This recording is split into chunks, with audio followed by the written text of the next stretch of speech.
I write women characters that, though honest and vulnerable and sincere, are also not weak and not frail and are able to like move decisively through the world.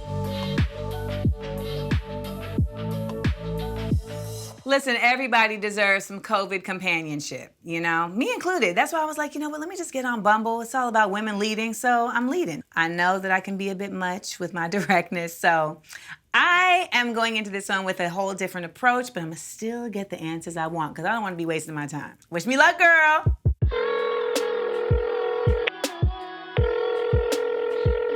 Zuri, it's nice to see you in the flesh. Hey. Finally, it's so good to see you too, Amanda. You do look beautiful, by the way. And I like the coordination with the dress and the throne. You bought a throne. Did you buy that for this date? I did not buy this for this date, but I definitely felt like it would definitely send a message to whoever I'm on the date with. This is the type of woman that you are meeting with. She is a queen. I caught on. It was subliminal and I got it. I was thinking we could just try something different and kind of just take out like the small talk and just level up to medium talk. All right, I'm down. I'm down. All right. Okay, so let's just say you're like involved in a group project. I don't know, you're the only like cisgendered male in the group. The grades come in and you get an A+, but everybody else gets an A. You guys all did equal work. It makes no sense to me that I'm the only person that got an A+. Like something's wrong here, so I definitely speak up and say something to my teacher. We all need A+. A+ for the whole squad. You want to try another one? Please, come on, let's go. So let's say we go out to a burger joint. There's pickles on my burger.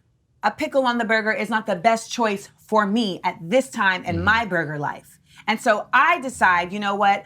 I'm just gonna give the burger back. Do you think it's your place to tell me what I do with the burger and the pickles? If we're getting burgers and you get a burger with pickles on, it's up to you to choose what's good for you. Like it's not up to me to tell you, you know what, you gotta keep your pickles. The pickles just showed up in the burger and it was like, yo, like maybe this is not the best time in my life for me to have pickles in the burger, you feel me? Well then you definitely shouldn't have the pickles if you don't want to have the pickles, especially if you can't have the pickles right now. What if I'm not able to like care for the pickles the way that pickles need to be cared for? Wouldn't that make me a responsible pickle returner? The pickles will put you in a pickle is what you're saying. Because you shouldn't have a pickle if it's gonna put you in a pickle. You're very progressive about your pickle politics. I love the alliteration. I love the alliteration. I love that you even knew it was alliteration. Yes, literature. We read. Yeah, I love it. I got books. All right, let's say we were not stuck in the house and on this digital date. Where would you actually have taken me? I imagine you like Mexican food. We'd have margaritas. We'd have tortillas, right? Olé. Those are called appetizers. We have the appetizers first. You could get some mariscos. That's shrimps. Plural. I can't Who just doesn't have like just one shrimps? shrimp. Why would I have just one shrimp? I've never understood that either. Why did we say I'm gonna have shrimp? I'm gonna have shrimps, multiple shrimps. Right. Okay, I got one more. You down for one more? I got one more. I'm down. I've come this far and I'm ain't enjoying. got I'm nothing else enjoying to this. do. So let's go. I have a pond.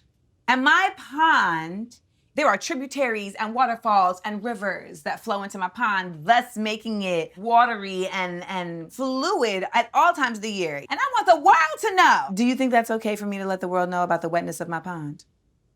Shout out to you for having a pond. You got a pond that's in your backyard. First of all, that's expensive, so you luxurious as hell. I have a sink, I have a bathtub, but no pond. Nice. So that's a luxury, especially if you have an abundance of water and pondness. It's your pond. Brag about your pond. Brag about your wet ass pond and tell the world at your discretion. Because if I got a pond, why can't I talk on my pond and the wetness aspect of my pond? The wetness aspect of your pond. Zuri, I gotta tell you, like, you're a good sport. You know, you never know how these are gonna go. So thank you for answering all my weird questions, but just so you know, you got the right answers. All right. Well, I got some questions for you, if that's okay. Cool. Can we turn the tables a little bit? We could turn them. Here we go. All right, so what do you think about consent? Because for me, if it's not an enthusiastic and sure yes, then it's an absolute no. So what do you think, Amanda? What I think is I just spent this whole date trying to be not direct so I don't offend you, and you came right through, cut straight with no chaser, and I love it. He gets it. He gets it.